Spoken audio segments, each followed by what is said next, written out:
اللہ تبارک و تعالیٰ نے سورہ جمعہ کے اندر ارشاد فرمایا فَإِذَا قُضِيَتِ الصَّلَاةُ، فرمایا جب تم نماز ادا کر لو فَانْتَشِرُوا فِي الْأَرْضِ، تو زمین میں پھیل جاؤ، وَابْتَغُوا مِنْ فَضْلِ اللَّهِ، اور اللہ کا فضل تلاش کرو، یعنی تم رزق کی تلاش میں نکل جاؤ۔ جب تم نماز پڑھ لو فَإِذَا قُضِيَتِ الصَّلَاةُ، جب تم نماز ادا کر لو، تم نے نماز پڑھ لی، فارغ ہو گئے، اب اس طرح کرو کہ فَانْتَشِرُوا فِي الْأَرْضِ، زمین میں پھیل جاؤ، وَابْتَغُوا مِنْ فَضْلِ اللَّهِ، اور اللہ کا فضل تلاش کرو، یعنی رزق کی تلاش میں نکل جاؤ۔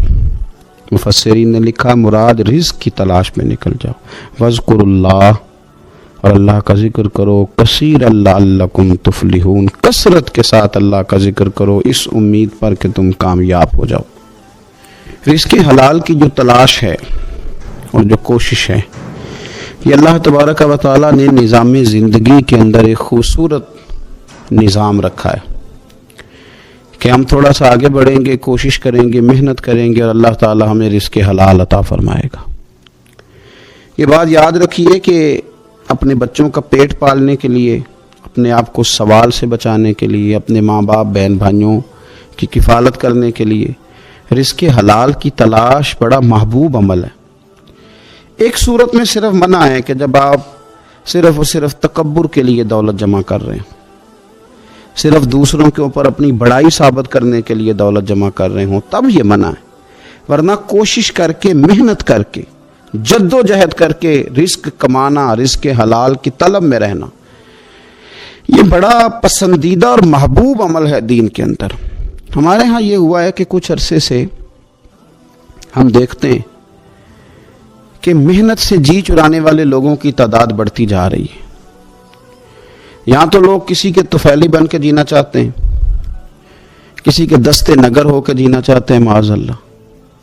یہاں یہ رویہ ہو گیا ہے کہ محنت کرنی ہے لیکن کوئی شارٹ سا راستہ ملے اور جلدی سے ساری دولت جمع ہو جائے اور ہم فٹافٹ امیر ہو جائیں۔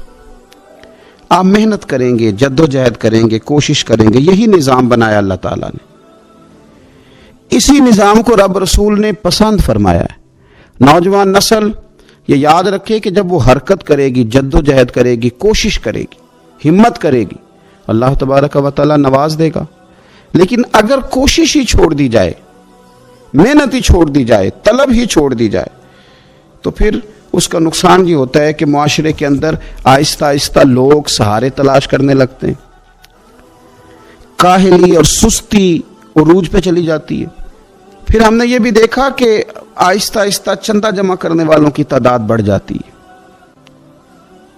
مختلف ناموں پر، مختلف عنوانوں پر چندے جمع کیے جاتے ہیں۔ بھکاریوں کی لمبی فہرستیں ہیں، گداگر مانگنے والے، کسی بھی اشارے پر آپ تھوڑی دیر کے لیے گاڑی کو روکتے ہیں تو پتہ نہیں کتنی کو تعداد ہے جو طلب کرنے والوں کی، اور پھر کئی کئی رنگوں میں، کئی کئی انداز میں لوگ آپ کے سامنے آتے ہیں۔ یاد رکھنا نبی پاک صلی اللہ تعالی علیہ وسلم نے فرمایا جس نے بغیر طلب کے اپنا ہاتھ پھیلایا، قیامت کے دن اسے سزا یہ ملے گی کہ جب رب کی بارگاہ میں آئے گا تو اس کے چہرے پہ گوشت نہیں ہوگا۔ بغیر طلب کے اور مسلمان ہو کے رب پہ بھروسہ کرنے والا، رسول پاک صلی اللہ علیہ وسلم کو ماننے والا، اور وہ سست ہو اور وہ کاہلی کی زندگی گزارے، آپ آگے بڑھیں، آپ کوشش کریں کہ مجھے کچھ حاصل کرنا ہے، آپ بجائے اس کے کہ سہارا تلاش کریں، آپ سہارا بننے کی کوشش کریں۔ اور نوجوان نسل اپنے ذہن کے اندر یہ بات بٹھائے کہ اللہ تعالیٰ نے جوانی دی ہے، طاقت دی ہے، آپ تو کئیوں کا بوجھ اپنے کندھوں پہ رکھ کے سفر کریں، آپ بہت سارے لوگوں کے لیے سہارے کا باعث بنیں، آپ ایک ایسا درخت بنیں کہ جس کی چھاؤں میں سینکڑوں لوگ بیٹھ سکیں، درجنوں لوگ نفع حاصل کر سکیں۔ آپ خوبصورت زندگی بنائیں، اپنے آپ کو آگے لے کر کے جانے کی کوشش کریں، اور اللہ تو بندے کے گمان کے قریب ہے۔ اس طرح کا انسان ذہن بناتا ہے، رب کریم اتنا ہی اس بندے پہ فضل کرتا ہے۔ اچھی امیدیں وابستہ کریں، خوب محنت کریں، خوب، مطلب یہ کہ سست پڑنا، اٹھتا ہوں، چلتا ہوں، دیکھتا ہوں، کرتا ہوں، کوئی ہو ہی جائے گا، کوئی پہنچ ہی جائے گا، یہ کمزور لوگوں کی علامت، یہ کمزور لوگوں کی۔ حضرت حسن بصری رحمۃ اللہ علیہ ایک مثال دے کے بڑی بات کو خوبصورت کرتے ہیں. کہتے ہیں کہ نوجوان مجھے ملا تو کہنے لگا حضرت جی آج میں نے عجیب نظارہ دیکھا ہے کہ ایک شیر نے شکار کیا ہے ایک بکری کا، تو اس نے کافی سارا خود کھایا اور باقی منہ میں پکڑ کے ایک پہاڑی پہ چڑھا ہے، وہاں ایک نابینا لومڑی بیٹھی تھی، باقی کا اس نے اس کو کھلایا ہے شکار. تو میں سوچتا ہوں رب کریم تو بندہ نابینا بھی ہو، گھر میں بھی بیٹھا ہو تو اس کو رزق پہنچا ہی دیتا ہے. تو خواجہ حسن بصری رحمۃ اللہ علیہ مسکرا پڑے، کہنے لگے میاں تم نے لومڑی بننے کا پروگرام بنایا، شیر بننے کا کیوں نہیں بنایا؟ تم نے یہ ذہن بنایا کہ گھر میں نابینا بن کے بھی کوئی بیٹھ جائے تو روٹی پہنچ جاتی ہے، تو یہ ذہن کیوں نہیں بنایا کہ شیر بنتا ہوں، شکار کرتا ہوں، کھاتا بھی ہوں، کھلاتا بھی ہوں. جد و جہد کریں، محنت کریں، آگے بڑھیں، ہمت کریں. میرے رسول کریم صلی اللہ تعالیٰ علیہ وآلہ وسلم کے صحابی حضرت سیدنا کعب رضی اللہ تعالیٰ عنہ ارشاد فرماتے ہیں کہ ایک شخص نبی پاک صلی اللہ علیہ وسلم کے سامنے سے گزرا، تو صحابہ کرام علیہم رضوان نے اس کی چستی دیکھ کر، بڑا چست نوجوان تھا، بڑا تیز چل رہا تھا، اس کی چستی دیکھ کے صحابہ نے کہا کاش اس کی چستی اللہ کے راستے میں ہوتی، یعنی عبادت میں لگا ہوا ہوتا یا جہاد میں لگا ہوا ہوتا، کاش اس کی چستی اللہ کے راستے میں ہوتی. تو نبی پاک صلی اللہ تعالیٰ علیہ وسلم نے فرمایا اگر یہ اپنے چھوٹے بچوں کی ضروریات پوری کرنے نکلا ہوا تو پھر بھی یہ اللہ کے راستے میں ہی ہے. اور فرمایا اگر یہ شخص اپنے بوڑھے والدین کی خدمت کے لیے نکلا ہوا ہے پھر بھی اللہ ہی کے راستے میں ہے. یعنی اگر رزق کما کے بچوں کا پیٹ پالتا ہے پھر بھی رب ہی کا راستہ ہے، اور اگر یہ رزق کما کے بوڑھے ماں باپ کی خدمت کرتا ہے تو یہ راستہ بھی اللہ ہی کا راستہ ہے.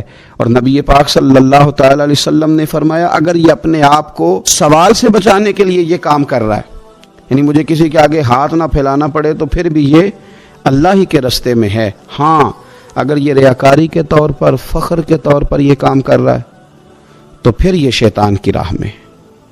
اگر صرف اس لیے مال جمع کر رہا ہے کہ میں ذرا اب لوگوں کو پتہ چل جائے بڑا مالدار ہوں، میرا بعض لوگوں کے اوپر ذہن ہوتا ہے نا آگے بڑھنے کا، شوق ہوتا ہے بلا وجہ چیزوں کو جمع کرنے کا، فخر بتانے کا، ریاکاری کرنے کا. فرمایا اگر ریاکاری کے ارادے سے ہے تو پھر یہ شیطان کے راستے میں ہے.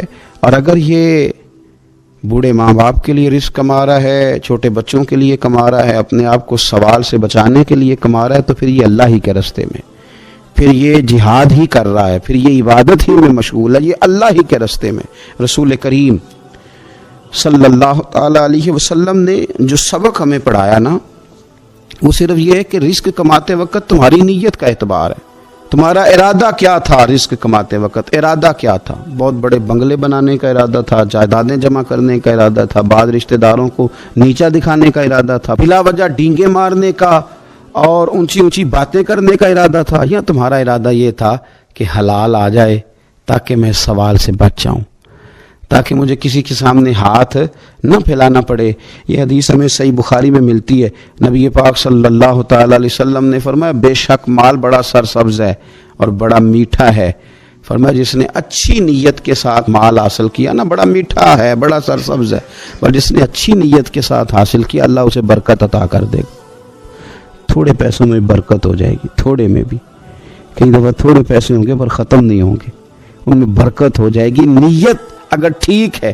اور حضور صلی اللہ تعالیٰ علیہ وآلہ وسلم نے ارشاد فرمایا اگر کسی نے بری نیت کے ساتھ حاصل کیا تو اس میں برکت نہیں ہوگی، اس کے اندر پھر اس کے لیے وہ خیر نہیں ہوگی جو اچھی نیت پہ ہوتی. اور فرمایا یہ ایسا رزق ہے جسے کھائے گا پر پیٹ نہیں بھرے گا، سیر نہیں ہوگا.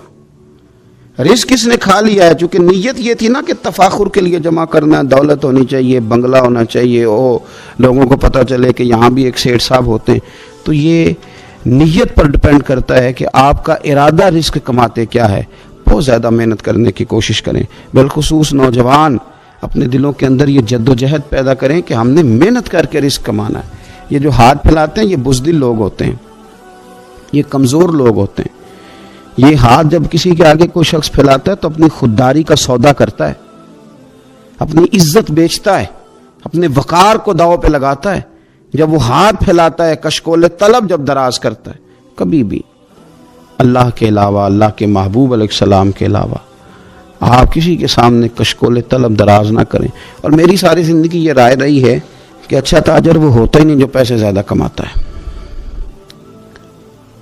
اچھا گھر کا سربراہ وہ نہیں ہوتا جو دولت زیادہ جمع کرے، بلکہ اچھا آدمی تو وہ ہوتا ہے جس کے خرچے کم ہوتے ہیں، جو اس کے پاس ہے اس کے اندر اسے مینج کرنا آتا ہے۔